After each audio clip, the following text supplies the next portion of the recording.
Hello, my dear student. Welcome you again in this lecture number 7 of that topic human reproduction.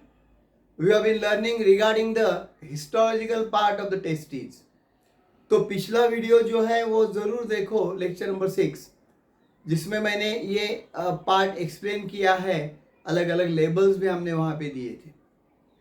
Okay, so this is particularly the TS of testes passing through seminiferous tubule. हमने देखा जैसा kidney के अंदर uriniferous tubules उसके working units हैं. Similarly here the seminiferous tubules are the working units of that testis. और testis के अंदर ऐसे जो टेस्टिकुलर लोब्यूल्स रहते हैं उसमें हर एक lobule near about 250 lobules are there. And हर एक लोब्यूल में कितना रहता है? Seminiferous tubule 1 to 3. And each seminiferous tubule हमने वहां पे दिखाया है आपको उस फिगर में. It is highly coiled structure like this. Okay, एक पहले जो नंबर 5 का लेक्चर था वहां पे हमने बताया था ऐसा. Okay, so these are the seminiferous tubules. They are highly coiled structure. और यहाँ पे जो सेक्शन दिया है वो क्या किया है? ये बीच में सेप्टा रहेगा, पार्टीशंस रहेंगे टेस्टिस के अंदर. ओके, तो पर्टिकुलरली सेमाइनिफेरस ट्यूब्यूल जो होता है वो ट्यूब के जैसा है. So whenever we take the TS of testis passing through it, it will become circular. तो हमने उसमें देखा था that inside the seminiferous tubule one process is completed and that process is known as, भूल गए नाम, उसको क्या बोलते हैं उस प्रोसेस को? स्पर्मेटोजेनेसिस. तो उस स्पर्मेटोजेनेसिस के डिफरेंट स्टेप्स फिर एक बार रिवाइज करो. One of that is known as the germ cell, germinal epithelium. उसके बाद में आता है स्पर्मेटोगोनिया. उसके बाद में आता है primary spermatocyte, then secondary spermatocyte, then spermatid. And spermatid gets develop into the sperms. And that developing sperms which are very young now, immature, they get attached to the cells of Sertoli. या उसे कहते हैं Sertoli cell या nurse made cell या nurse cell या सब टेंटेक्युलर या सस टेंटेक्युलर sales. अलग अलग नाम है. ये एमसीक्यू के लिए बहुत ही जरूरी है. So particularly you will find few MCQs there in the description. वो भी मैं प्रयास करूंगा. इस वीडियो के डिस्क्रिप्शन में आप जाइए, वहां पे आपको कम से कम 5 एमसीक्यूज जो है वो देने का मैं डेफिनेटली प्रयास करूंगा. So will see that and then that MCQs will belong to the part which we have learned in that video. तो वो आपको काम में आएगा. I will try to give that for every lecture I will try. Okay, तो वो study करते जाओ. डिस्क्रिप्शन बॉक्स में जरूर जाओ, जरूर देखो. जितना ज्यादा बेनिफिट मैं आपको दे सकता हूं इस वीडियो के माध्यम से वो देने का मैं प्रयास करूंगा. I will use all my skills that I have use for last 40 years. पिछले 40 सालों से यही करते आता हूं. ओके, तो देखो अभी ये अलग वीडियो मैंने क्यों बनाया है. यहाँ पे एक पॉइंट हमारा रह गया था. ये यानी टाइम के हिसाब से मैं चल रहा हूँ. 10-12 मिनट के वीडियो बनाए तो स्टूडेंट्स देखते हैं अच्छी तरह से, नहीं तो फिर बोर हो जाते हैं. और आप मेरे साथ कभी बोर नहीं हो गए, आई एम श्योर. तो ये यहाँ पे क्या होता है, सेमाइनिफेरस ट्यूब्यूल के बीच में ये इंटरस्टिशियल स्पेसेस है. Interstitial spaces are there.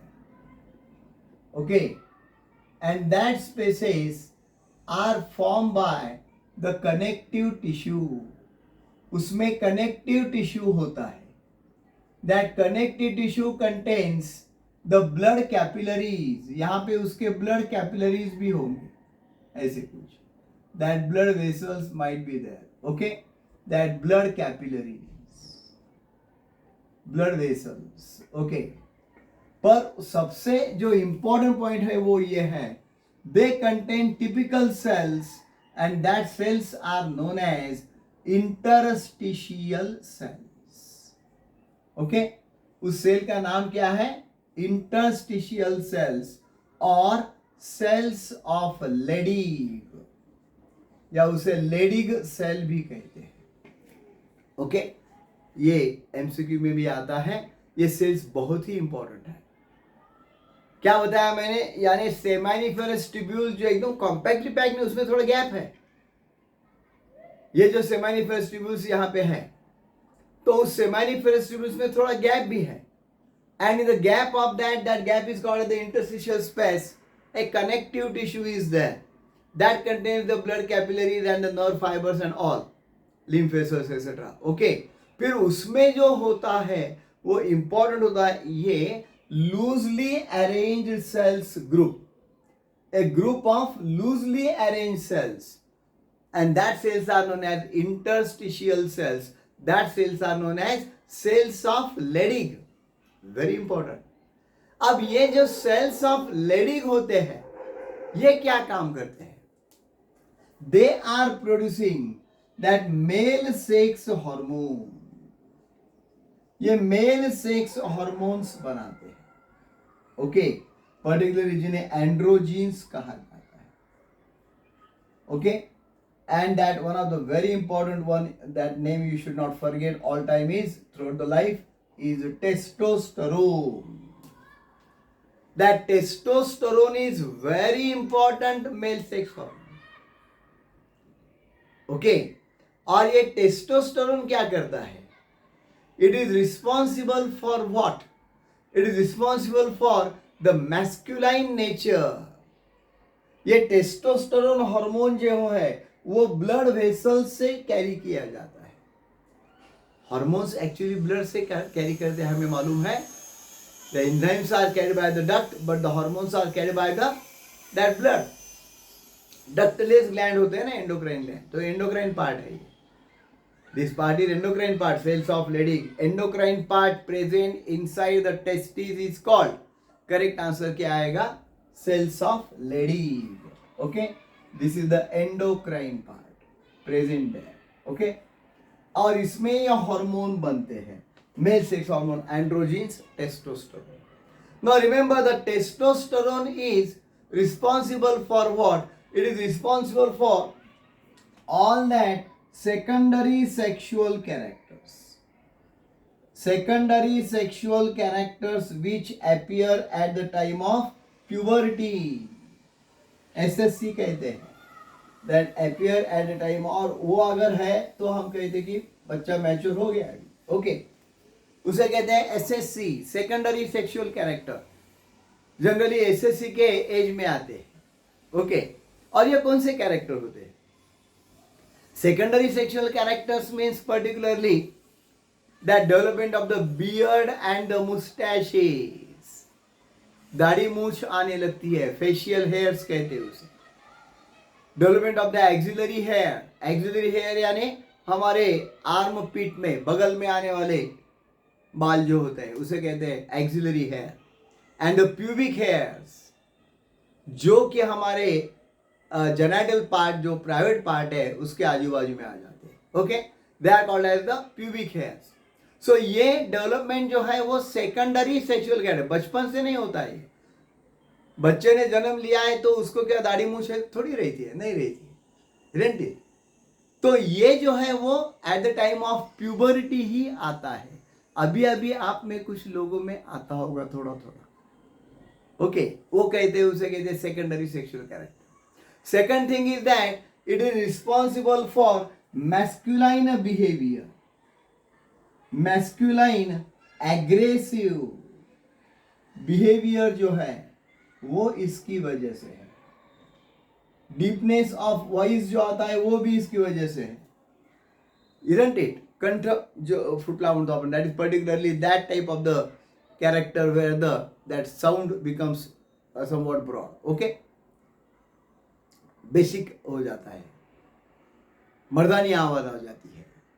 So that is particularly secondary sexual character. Also the masculine behaviour और एग्रेसिव बिहेवियर, मर्दानी जो है वो बिहेवियर उस हार्मोन की वजह से, टेस्टोस्टेरोन।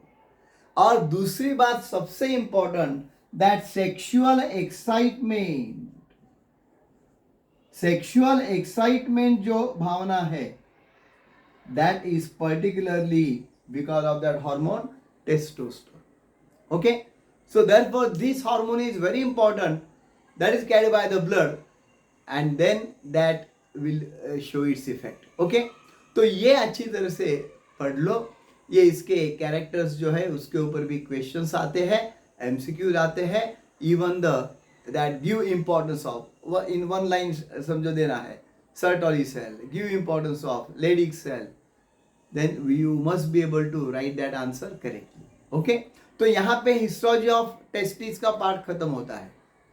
नीचे डिस्क्रिप्शन बॉक्स में देखो, एक एमसीक्यू देने का मैं प्रयास कर रहा हूँ, बिल्कुल वो सॉल्व करने का भी प्रयास करो, और कमेंट में बिल्कुल लिखो अगर आपका आंसर आपको नहीं आ रहा है तो बिल्कुल I will explain the next lecture. Okay, so I hope you have understood the part.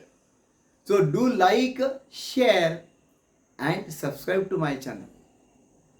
We'll meet again in the next lecture.